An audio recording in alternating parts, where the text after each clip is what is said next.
नमस्कार दर्शकों, the news express में आपका स्वागत है। मैं हूं ब्रजेश कुमार। आज एक बड़े मुद्दे पर चर्चा डॉक्टर सुमंत मिश्रा से हमारी होने वाली है। बड़ा मुद्दा ये है कि देश की अर्थव्यवस्था गिर गई है और बेरोजगार हमारे जो युवा हैं, जो छात्र हैं, वो बेरोजगार घूम रहे हैं। सरकारों की इस पर नजर रही है। डॉक्टर साहब, सबसे पहले डॉक्टर साहब, बहुत बहुत धन्यवाद, हमारे चैनल में स्वागत है आपका। हाँ जी ब्रजेश जी, आपके news channel the news express के माध्यम से आप सभी को हार्दिक अभिनंदन। डॉक्टर साहब, लॉकडाउन के दौर में ठप पड़ी अर्थव्यवस्था की वजह से करोड़ों मजदूरों और कर्मचारी का रोजगार छिन गया है। आज लोगों के पास नौकरी नहीं है, रोजगार नहीं है। क्या कहेंगे इस बड़े मुद्दे पर आप? ये बहुत ही कंसर्न का मैटर है और हमारी सहानुभूति हमारे उन मजदूर भाइयों और बहनों और उन कर्मचारियों के साथ है जिनकी रोजगार छिन गई है। हम कुछ आंकड़े बताना चाहेंगे। इंटरनेशनल लेबर ऑर्गेनाइजेशन, अंतर्राष्ट्रीय श्रम संगठन जो है, उनके नए रिपोर्ट के हिसाब से कोविड-19 पैंडेमिक जो वैश्विक महामारी है, इसने 81 मिलियन जॉब्स 2020 में वाइप आउट कर दिए हैं। जी। और वहीं पे दूसरी तरफ 10% डिप आई है लेबर इनकम में, यानी कि श्रम आय में 10% डिप आई है, जिसकी वजह से हमारे लेबर्स को एशिया और पैसिफिक रीजन में 22 मिलियन 22 मिलियन से 25 मिलियन 22 मिलियन से 25 मिलियन लेबर्स को पॉवर्टी में काम करने के लिए पुश किया है। जी। वहीं पे centre for monitoring Indian economy CMIA ने सर्वे में बताया कि कोविड-19 पैंडेमिक जो वैश्विक महामारी है, इसने जॉब को हाई लेबर प्रोडक्टिव सेक्टर्स होते हैं जैसे कि मैन्युफैक्चरिंग एंड सर्विसेज, यानी कि विनिर्माण और सेवाएं, से लो प्रोडक्टिविटी सेक्टर जैसे कि एग्रीकल्चर और कंस्ट्रक्शन, जैसे कृषि और निर्माण, वहां पे शिफ्ट कर दिया है और मॉडेस्ट रिकवरी हुई है अभी तक फिस्कल ईयर में सो फार। जी।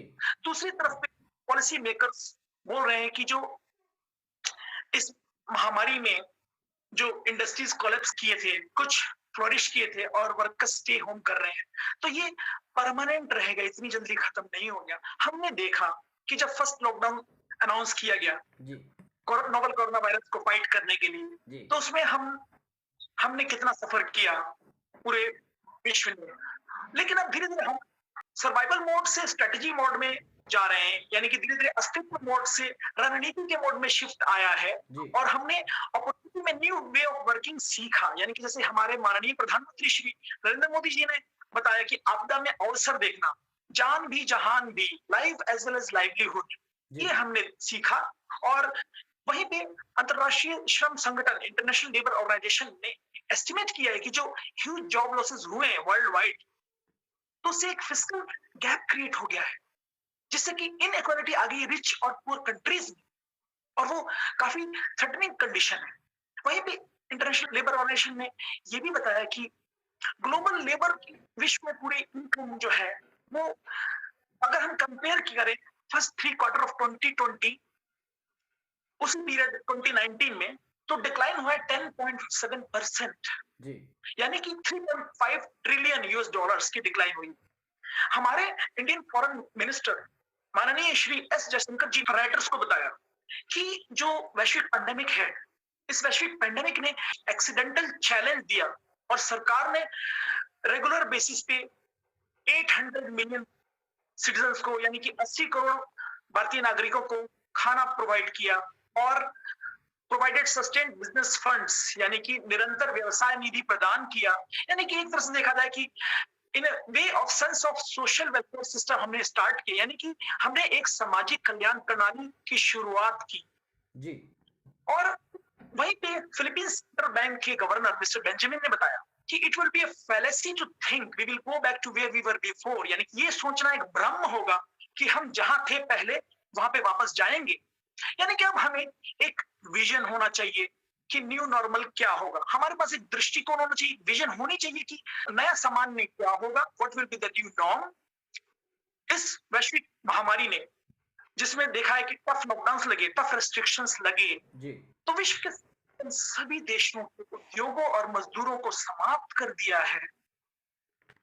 और ये एक सीरियस पॉइंट है सोचने के लिए, जो वैश्विक अर्थव्यवस्था और वर्कर्स के लिए गंभीर समस्या, एक गंभीर विषय है। जी जी जी जी जी। Centre for monitoring Indian economy की रिपोर्ट में बेरोजगार दर देश में बढ़कर अप्रत्याशित 27.1 हो गई है। अगर जल्द ही समस्या को सुलझाया नहीं गया तो देश में बेरोजगारी बढ़ती जाएगी। इस पे क्या कहेंगे डॉक्टर साहब आप? जी, बहुत अच्छा ये पॉइंट आपने रेज़ किया है। हमने अभी कुछ डेटाज़ आपको बताए। अब इस समय हम थोड़ा-सा स्टैटिस्टिक्स के अलावा हम सॉल्यूशंस बताएँगे, क्योंकि हमें सॉल्यूशन में देखना है, हमें ये देखना है कि इसका निदान क्या हो सकता है, जी। सॉल्यूशन क्या हो सकता है। प्रॉब्लम सारे लोग डिस्कस करते हैं, हमें सॉल्यूशन की तरफ अग्रसर होना है। जैसे कि हमारे पॉलिसी मेकर्स, हमारी भारत सरकार, हमारे जो सारे भारतीय नागरिक हैं, उनको भी अवगत हो, उनकी भी संज्ञान में आए और इम्प्लीमेंट होने के लिए अग्रसर करें। तो जैसे कि अब हम देख रहे हैं कि इस महामारी ने इंडिविजुअल वर्कर्स को और बिजनेस मॉडल को रीशेप कर दिया। Day to day working life, tens of millions of workers remote work कर रहे हैं, दूर से काम कर रहे हैं। बिजनेस मॉडल चेंज हो गए हैं, उन्होंने अल्टरनेटिव वेज निकाले हैं कि वर्कर्स के साथ कनेक्ट रहे, प्रोडक्टिविटी के लिए भी और ओवरऑल सेटिस्फेक्शन के लिए, संतुष्टि के लिए भी। ऑर्गेनाइज स्पोर्ट्स, कॉन्फ्रेंसेस, बड़े बड़े कन्वेंशंस, ये सब अभी थोड़ा टाइम लगेगा इनको वापस आने में नॉर्मल में। उसी टाइम पे हमें निम्बल यानी फास्ट और इनोवेटिव यानी कि नया अप्रोच, इनोवेटिव अप्रोच एजुकेशन में भी लाने पड़ेंगे, क्योंकि हमारे जो फ्यूचर जनरेशन से बच्चे हैं वो कितनी जगह पे एजुकेशन से डिप्राइव हो रहे हैं, और हमें ये देखना है कि किस तरह से ट्रेनिंग उनकी हो, किस तरह से वो ट्रेन रहे कि ग्लोबल कंपटीशन में आए। कुछ सर्वे किए गए हैं इनोवेन कैपिटल ने, उन्होंने बताया कि ऑलमोस्ट 3/4 ऑफ स्टार्टर्स फाउंडर ने बताया है कि अब हायरिंग राइज होगी इस साल, और इंडिया के ये भारत की स्ट्रेटजी को वर्ल्ड में लेके जाएंगे वो। तो स्टार्टअप्स इंक्रीज हायरिंग कर रहे हैं इस साल, और हमें कौन से सेक्टर्स वॉच करने होंगे? Logistics, digital media, e commerce और टेक्नोलॉजी। जी। तो हमें बिजनेस मॉडल के ऊपर एम्फेसिस इसलिए क्योंकि बिजनेस मॉडल इनोवेशन अब तक का सबसे महत्वपूर्ण रणनीतिक लीवर है। नए डिजिटल अनुभव, न्यू डिजिटल एक्सपीरियंसेस, नई साझेदारी यानी कि न्यू पार्टनरशिप कोलैबोरेशंस, तेजी से उत्पाद विकसाव, फास्टर प्रोडक्ट डेवलपमेंट, और व्यवसाय मॉडल में अन्य परिवर्तनों ने उन्हें आधुनिक में बहुत डेवलप कर दिया है, मेड देम मोर इफेक्टिव बना दिया है। और दूसरी तरफ हमें इकोनॉमी को रिबिल्ड करने के लिए, यानी कि हमें अर्थव्यवस्था का पूर्ण निर्माण करने के लिए देखना पड़ेगा, एक्सप्लोर करना पड़ेगा गुड पॉलिसीज, हमें अच्छी नीतियों को एक्सप्लोर करना पड़ेगा, पॉलिटिकल कमिटमेंट्स, राजनीतिक प्रतिबद्धताओं को और कड़ी मेहनत, हार्ड वर्क को पता लगाना पड़ेगा, एक्सप्लोर करना पड़ेगा, जो सफलता को दोहराने के लिए आवश्यक होंगी सक्सेस के लिए। अभी वैक्सीनेशन का प्रोसेस चल रहा है, तो उसमें हमें ये देखना है कि नेक्स्ट मंथ्स, कुछ फ्यू मंथ्स क्रिटिकल होंगे, और इस टाइम पे हमें एनालिसिस करना, इन डेप्थ एनालिसिस करना पड़ेगा, और मैनेजमेंट इश्यूज को भी देखना पड़ेगा कि कोविड-19 क्राइसिस को मैनेज किया और किस तरह से उसकी रिस्क है, ये सब देखना पड़ेगा। सॉल्यूशंस क्या है भारत की इकोनॉमी की? जी। एक्सपोर्ट्स और ग्रोथ का बहुत बड़ा मुद्दा होता है, और हमारे माननीय प्रधानमंत्री श्री नरेंद्र मोदी जी का नारा वोकल फॉर लोकल के लिए हमें प्रोत्साहित किया था। तो इसको सीरियसली लेना पड़ेगा, और हम सबका रोल बनता है, हम सबका रिस्पॉन्सिबिलिटी बनता है इसको आगे बढ़ाने के लिए, लोकल को वोकल करने के लिए। आत्मनिर्भर Bharat, self reliant India, make in India.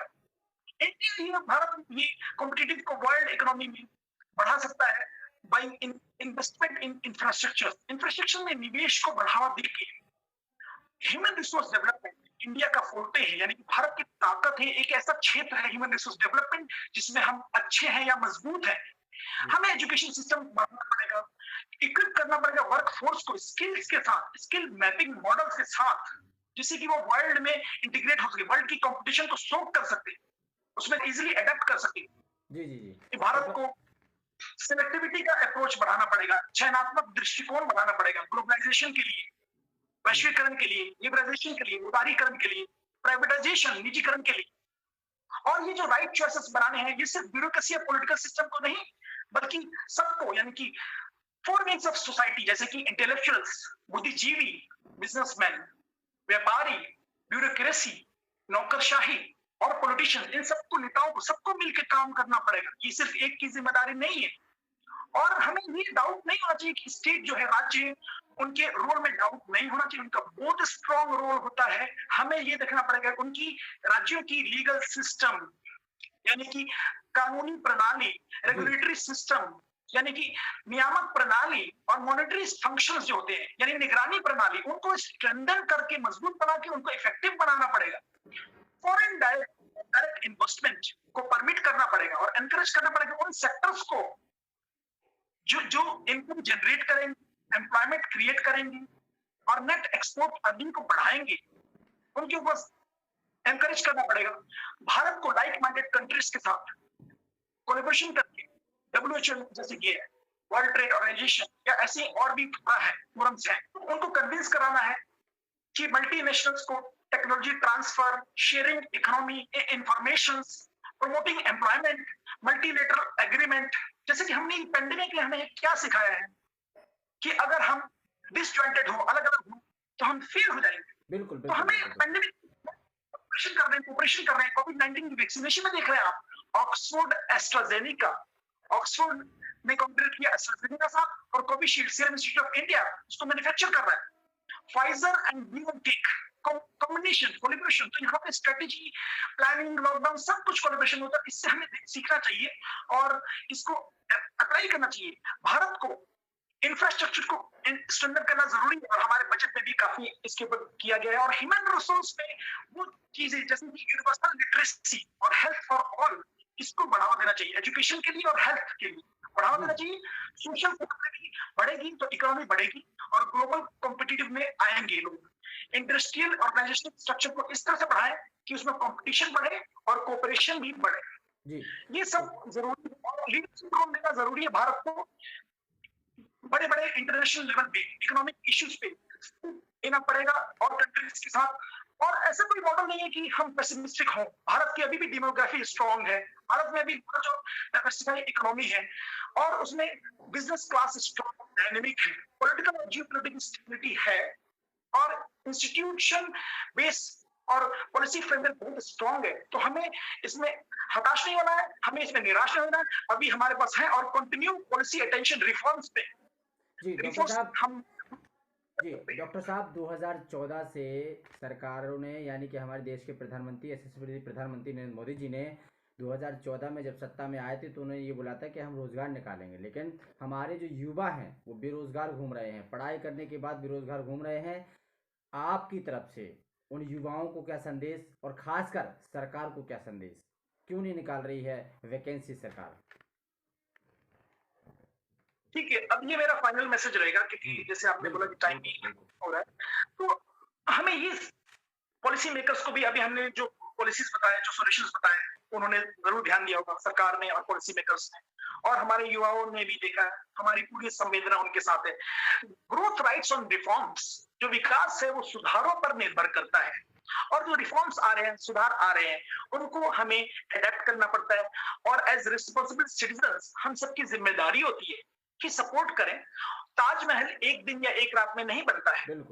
United rise and shine, shine bright like a diamond.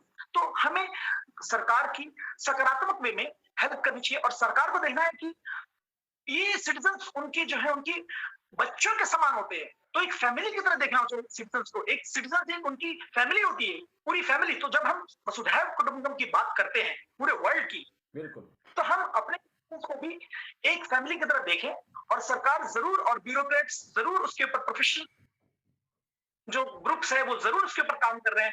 Late us work to make it a successful mission. तो हम सब एकजुट होकर काम करें, हेल्प करें एक दूसरे की। यूनाइटेड वी राइज, हमें यूनाइटेड ही राइज करना है। जी बहुत बहुत धन्यवाद डॉक्टर साहब, इतनी अच्छी जानकारी साझा करने के लिए रोज़गार पर। और जो संदेश आपने सरकार को दिया है वो भी बहुत अच्छा है और हमारे जो बेरोज़गार युवा हैं उनको दिया है, बहुत अच्छा है। बहुत बहुत धन्यवाद डॉक्टर साहब।